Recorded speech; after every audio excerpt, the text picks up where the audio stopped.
મહાનગરપાલિકાની પ્રથમ સંકલન સમિતિની બેઠક મહાનગરપાલિકાના કમિશનર મિલિંદ બાપાના અધ્યક્ષસ્થાને મહાનગરપાલિકાના સભાખંડ ખાતે યોજવામાં આવી હતી। પ્રારંભમાં મહાનગરપાલિકાના કમિશનર મિલિંદ બાપાને આણંદના ધારાસભ્ય યોગેશભાઈ પટેલ અને સંસદ સભ્ય મિતેશભાઈ પટેલને આણંદ મહાનગરપાલિકાની પ્રથમ સંકલન સમિતિની બેઠકમાં હાજર રહેવા બદલ પુષ્પગુચ્છ આપી આવકાર્યા હતા। આ બેઠકમાં ઉપસ્થિત સંકલન સમિતિના અધિકારીઓને મહાનગરપાલિકાના કમિશનર મિલિંદ બાપાના પરસ્પરના સંકલનમાં રહીને પ્રજાલક્ષી કાર્ય ઝડપથી કરવા અનુરોધ કર્યો હતો તથા આણંદના ધારાસભ્ય અને સંસદ સભ્ય દ્વારા પૂછવામાં આવતા પ્રશ્નો, કરેલા રજૂઆત તથા સૂચનોનું પણ તુરંત જ પ્રતિસાદ આપવા અને હકારાત્મક ઉકેલ લાવવા જણાવ્યું હતું।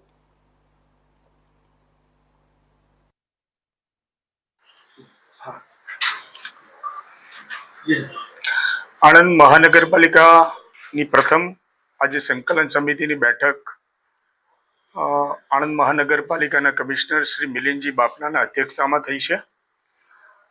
આણંદ જિલ્લાના સાંસદ શ્રી મિતેશભાઈ પટેલ આ બેઠકમાં હાજર રહ્યા।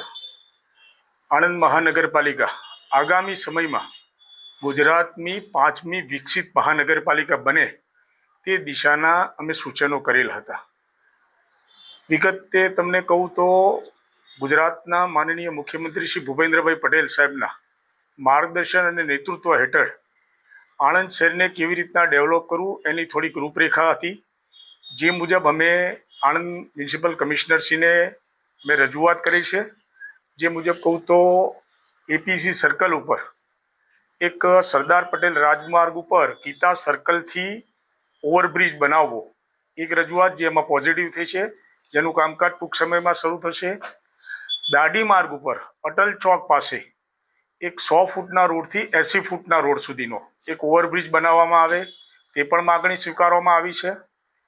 વૃંદાવન ગ્રાઉન્ડ ઉપર જેમ દિલ્હીમાં, મુંબઈમાં, મોટા શહેરોમાં જેમ એક કન્વેન્શન સેન્ટર હોય છે કે જેને કરીને આણંદ જિલ્લાના ઉદ્યોગો, પ્રોફેશનલો, પ્રદર્શનો જ્યાં થઈ શકે અને જેનાથી નવા આવનારા પ્રોજેક્ટો અહીંયા આણંદ જિલ્લામાં સ્થપાય તે માટેનું અદ્યતન કન્વેન્શન સેન્ટર માટેની મેં માગણી કરેલ હતી।